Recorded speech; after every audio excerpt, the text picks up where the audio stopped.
अगर उर्वा और मावरा की जिंदगी एक दूसरे से बदल दी जाए तो वो क्या एक काम करेंगी जो दूसरा नहीं करता? मैं तो बिल्कुल, मेरे पास आंसर रेडी है। मैं तो बिल्कुल रोज तैयार होके यही बताना सोशलाइजिंग नहीं करूंगी अगर मेरी स्विच होगी। नहीं ना कि मतलब मावरा बनने के लिए आपको क्या करना पड़ेगा? नहीं, अगर मैं बन गई मावरा तो कौन सी ऐसी चीजें जो मैं नहीं करूंगी? ओह अच्छा हाँ ठीक है समझ आ गई। ये बहुत मुश्किल हो जाएगा। फिर भी मेरे पास आंसर है। तो बताओ। मैं वाइट कपड़े नहीं पहनता वो भी हर जगह। और वो जो आपको वो कॉटन का जो आप हमें कुर्ता बार बार याद करा रही हैं जो उर्वा मॉर्निंग शो में पहन वो पता है उर्वा के बहुत से कपड़े हैं जो मैं फेंक दूंगी क्योंकि वो 200 साल से चल रही है। देखो मुझे भी याद है ना वाइट का 200 years old clothes। पता है मैं 200 years इसलिए मजाक में कहती हूँ कि मैं अगर आप लोगों को उनकी असल साल बता दूँ आप लोग परेशान हो जाएंगे कि क्या मतलब है। क्या वो अम्मी से कभी मुझे मिलेगी मुझे कहती है उफ उर्वा ये 13 साल पहले ना मैंने पता नहीं कहाँ से क्या किया था। असल में निदा there's a टी-शर्ट जो कम से कम 13-14 साल पुरानी टी-शर्ट वो घिस चुकी बेचारी वो कह रही है मुझे छोड़ दो। किसी को पता नहीं चला कि वो घिस चुकी है and I feel so comfortable. तुम संभाल के रखती हो उसको? या अल्लाह मैं फेंकती नहीं हूँ अब वो चल रही है तो चल रही है उसको क्यों मैं फेंक दूँ। ऑल्सो मुझे लगता है पुराने कपड़े ज्यादा कंफर्टेबल होते हैं। अच्छा देखो जैसे मेरी चॉइस है ना कलर की वो सीजन के हिसाब से सालों के हिसाब से एज के हिसाब से चेंज होती रहती है। उर्वा की कब से वाइट कलर फेवरेट चल रहा है? पता है एक तो आप कह रही ना सीजन के हिसाब से कुछ कपड़े भी कहते हैं चीख चीख के प्लीज हमें छोड़ दो अकेला वो हाल हो चुका है। आई थिंक वाइट उर्वा को हमेशा से बचपन से आई थिंक बचपन से टू थिंक कि क्या पहनना है। हाँ। वो मुझे बड़ा मुश्किल काम लगता है। हाँ। बहुत मुश्किल। तुम्हारे पास तो वाइट बहुत होगा अलमारी में। है ही वाइट है ना कुछ और नहीं है एक्चुअली। तो सोचा कि मैं वाइट फेंक दूंगी तो क्या बचेगा? थैंक्स फॉर यूएक्सएम के तो कुछ और UXM कलर है ना? अगर पहनना हो तो वो फिर यूएक्सएम वार्डरोब से आ जाता है। Okay next question please. Next question. हाँ जी। उर्वा और मावरा की टू डू लिस्ट में अगला टास्क क्या है? टू डू लिस्ट में मैंने तो अभी बिल्कुल भी नहीं बनाई। मैंने आपको बताया अभी 5 दिन पहले फिल्म रिलीज की है। हाँ टू डू लिस्ट उससे फिल्म रिलीज करने से पहले सोचा होगा ना कि अब मैं जाऊंगी वेकेशन पे अब मुझे घर का फलानी चीज बनानी है। देखो ये टू डू लिस्ट होती है ना अब मुझे ये चीज खरीदनी है ये गैजेट खरीदना है। अरसे से मतलब प्लान नहीं बना है इतना सॉलिड अभी लेकिन कुछ पढ़ने का दिल चाह रहा था कि कुछ भी मतलब लेकिन अभी I am still looking at options कि क्या पढ़ूं। हाँ ओके ओके कैसी तरह ब्रेन थोड़ा स्टिमुलेट हो कुछ नया लर्न करे। मेरा भी बहुत दिल चाह है ना I don't know why and you should.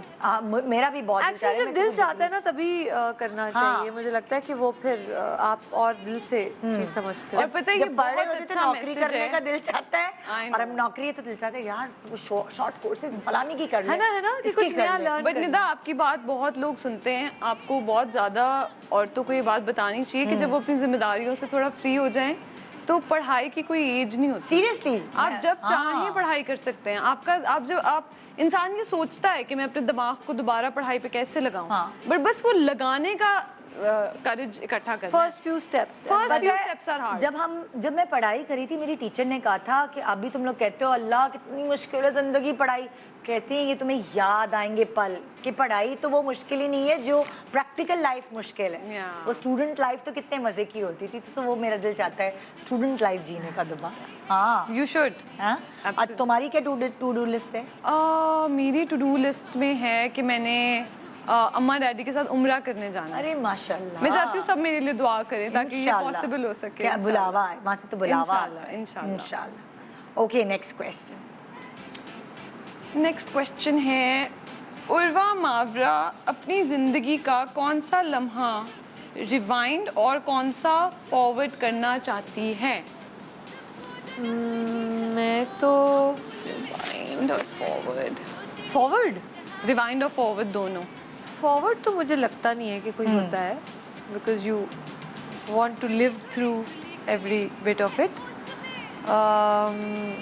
Rewind कोई ऐसा मौका ना होता है कि अरे कितना मज़ा आया था वो कितने अच्छे दिन थे। कभी तुम लोग दोस्तों के साथ मिलते होगे और तुम लोग वो बातें करते होगे यार क्या हम लोगों ने कितना एंजॉय किया था फलाना जगह हम गए थे कुछ ऐसी चीज़। हाँ ऐसे मतलब पहले जब when we were younger तो सब इकट्ठे रहते हैं ना, फिर आप डिफरेंट सिटीज में और ट्रैवलिंग और वर्क हो जाता है, तो फिर उस तरह से इकट्ठे रहना नहीं हो रहा था। जैसे अब इन सिडनी में होता है, यस यस इतने अरसे बाद आता है, तो वो हाँ एक कह सकते हैं कि दिल चाहता है कि सब इकट्ठे हों। हाँ वो मुश्किल हो और जाता है। फॉरवर्ड का तुम्हारा कोई वो ठीक है, कभी कभार होता है ना गलत प्रोफेशन आप चूज कर ले तो आपने बनना कुछ और होता है, कुछ और ये लाइन शुक्र में है नहीं चली हुआ, जाती। बहुत हाँ, लोगों के साथ ही होता है, ऐसा हाँ, नहीं है। वो ऐसा कुछ नहीं। और तुम बताओ? आई थिंक डिवाइन तो सेम उर्वा वाला आंसर, क्योंकि मुझे लगता है कि बचपन में हमें पता नहीं था कि कितना बड़ा प्रिविलेज है कि सब बहन भाई एक घर में रहते हैं। अम्मा कहती नहीं वैसे तो, अम्मा ये पता है कहती थी, बड़े हो हम जाओगे ना, आपस में फिर दूर दूर हो जाओगे ना, वो जब छोटे किसी होते बात थे पे ना, आर्ग्यूमेंट होता था ना, या बोलते थे इंस को अक्सर बेचारा मेरा बेबी, उसको हम हमेशा बोलते थे कमरे से बाहर जाओ, मैंने उर्वा ने बात कर दी। ये उर्वा में मेरी ना और कोई बात भी नहीं कोई होती बात थी। नहीं, ये सबसे बड़ी जो हमने उसको सजा देनी होती थी ना कि हमारी कोई सीक्रेट बात है which we will not tell you, तो वो मुझे मामा कहती थी भाई को इस तरह तुम लोग करते हो, जब एक साथ नहीं रहोगे ना मिस किया करोगे एक दूसरे को, तब लगता था क्या What are you saying? लेकिन अब बहुत एहसास होता है कि बहन भाइयों का साथ रहने का वो जो एक फेज होता है, I would love to फिर नहीं relive. आता कभी। I would love to have that again. हाँ, अभी यही चीज मेरे छोटे वाले के साथ होती है। I know ये सब छोटे भाइयों के साथ, बहनों ये के साथ सारा होती सारा है। ओके नेक्स्ट सवाल। हाँ है। Next है जी, उर्वा और मावरा की आखिरी आर्ग्यूमेंट किस बात पे हुई थी?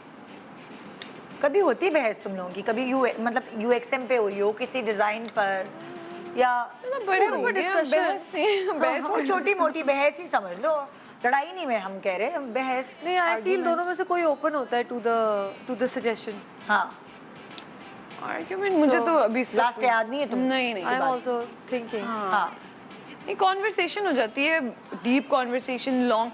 पता है we also as you grow you agree to disagree also, हाँ। कि अगर उर्वा को एक चीज नहीं पसंद और मुझे पसंद है तो दैट्स ओके। हाँ सो Yeah. आप बचपन में ही होता है ना, नहीं जो मैं कह रही हूँ वो मानो। हाँ तो बड़े होके नहीं होता ना, बड़े होके सही आप बात अपने है। अपने तो इंसान, हाँ, यूर योर ओन पर्सन, हाँ। सबके अलग अलग चॉइसेस होती हैं, आई थिंक वो रिस्पेक्ट करना चाहिए। कौन एक दूसरे को थोड़ा सा ज्यादा डांटता है, तुमने क्यों नहीं खाया, तुम्हें खाना चाहिए था, तुमने क्यों नहीं किया, तुमने ख्याल नहीं रखा। बहनों का ऐसा प्यार होता है ना, डांट रही होती है कि मैंने कहा था ना तुम्हें ऐसे करना है, आजकल तो डॉक्टर को क्यों नहीं दिखाया, मैंने कहा था ना ये जाना जितनी है। आपने एग्जांपल्स दिए हाँ। ये तो मुझे ही कहना पड़ता है, बिकॉज ये आपको वो खुद ही बता चुकी है कि वो कुछ खाती नहीं है। हाँ। तो फिर पहले मामा खुद ट्राई करती हैं, फिर वो मुझे कहती हैं बहना को बोलो कुछ खाए। हाँ तो वो थोड़ा फिर सीरियस बात हो जाती है कि अगर तबीयत ना ठीक हो ना, फिर वो एक्चुअली तबीयत किसी की भी खराब हो फैमिली में, आपको होता है वो बंदा खुद एफर्ट डाले ना अपनी तबीयत ठीक करने के लिए, तो वो फिर मैं उस चीज से थोड़ा हो जाती हूँ कि तबीयत का हाँ, तो एडवाइस आती रहती है। हाँ ओके Next. नेक्स्ट सवाल। उर्वा और मावरा की कोई फैन मोमेंट जो आज तक यादगार है? बहुत सारे होते हैं वैसे तो। कोई ऐसी मोमेंट हो ना किसी ने खून का खत लिख दिया हो। पहले ये मेरा सिंगर्स के ख्याल पास है, बहुत होता था। ये मेरा ख्याल है पुराने जमाने में होता था, हाँ और अल्लाह ना ही करे कि अब खून वो- का खत लिख के नहीं, हाँ। नहीं होता ना फैन, कभी कभार होता है कि भाई घर आ गए, इतने सारे सेलिब्रिटीज ने आके मुझे बताया कि वो तो घर आ गए और जा ही नहीं रहे, सारा सामान लेके आ गए, अटैची लेकर आ गए, मतलब कि हमें भाई I can't think of fan one. moment आप sweet बताओ था। अपना। सोच रही हूँ मैं कुछ होगा मजे भाई का। अक्सर जो सेलिब्रिटी मेल सेलिब्रिटीज हैं उनके यहाँ तो लड़कियां चली जाती कि मुझे आपसे शादी करनी, वो घर खुद तक चली अपना जाती। एड्रेस भी तो दे देते हैं ना, हम नहीं देते हैं। फिर वो बहाने करते हैं कि वो आ गई, कैसे आई, किसने दिया आपका एड्रेस, यार ये वाली बात तो मैंने वाकई कभी है ना? सोची नहीं। आप मासूम है निदा, एड्रेस कैसे पता क्या चला? करें। और क्या तो ये ऐसी आई थिंक कभी कभी कुछ आंटीज मिलती हैं जो जैसा अभी रिसेंटली मुझे लाहौर में मैं अपनी फ्रेंड के बर्थडे डिनर पे एक रेस्टोरेंट में थी, और वो आंटीज बहुत ज्यादा वार्म थी, लाइक वो आपसे आके इस तरह मिलते हैं जैसे वो तो आपको जानते हैं, हाँ यू नो वो But थोड़ा that is sweet. It is very very sweet, but वो आपको याद भी रह जाता है, और फिर वो मतलब कहती हैं और सुनाओ। You know, आप सोचते हो अभी मैं और क्या सुनाऊं, लेकिन इस तरह लाइक कुछ, क्योंकि वो लोग हमें देखते फुल हैं ना, अपनाइयत कभी किसी ने आंटी ने आके यहाँ गाल पे पप्पी की है? बहुत दफा हाँ, ना, हाँ, वो तो- बहुत दफा। मुझे अच्छा, मुझे तो मैं- कोविड में की। अल्लाह। कहने की मास्क उतारे, मैंने कहा अच्छा तस्वीर खिंचवाने के साथ यहाँ पप्पी करके भाग गई। मैंने कहा कोविड फैला हुआ है इतना ज्यादा। अच्छा, मैं अभी जब टोरंटो गई हुई थी तो वहाँ the people were so kind कि वैसे ही जो जनरल एनकाउंटर्स थे वो मुझे वैसे ही याद रहे। हाँ। मतलब वहाँ लोग ना बहुत ज़्यादा ही काइंड है। मतलब वो मेरे लिए अनरियल था कि इतने भी लोग स्वीट और काइंड और बहुत वार्मथ। पता है, मैं एक हालांकि बात- मैं पहली बार गई। क्योंकि हम वो एक तो मुल्क से दूर होते हैं ना अपने, तो उसके बाद फिर वो उनको तुम लोगों में झलक नजर आती है कि हमारी अपने मुल्क की। अपनी मुल्क नहीं, की लेकिन आए। हम और भी मुल्कों में जाते हैं। हाँ। वो बहुत ज़्यादा था। मतलब I was overwhelmed with the love and नहीं but it's true, दुआएं। कनाडा में बहुत वार्मथ है, हाँ, बहुत हाँ। ज्यादा। है वहाँ पे कुछ है। जितना वहाँ का मौसम मेरा ठंडा दिल है ना, किया मैं उतनी वहीं वहाँ लोगों के दिल कर रहे हैं। मेरा दिल किया मैं वहीं रह जाऊँ। अल्लाह तो रह जो, चलो ये सही है, चलो नेक्स्ट वेकेशन वहीं पे। Thank you so much.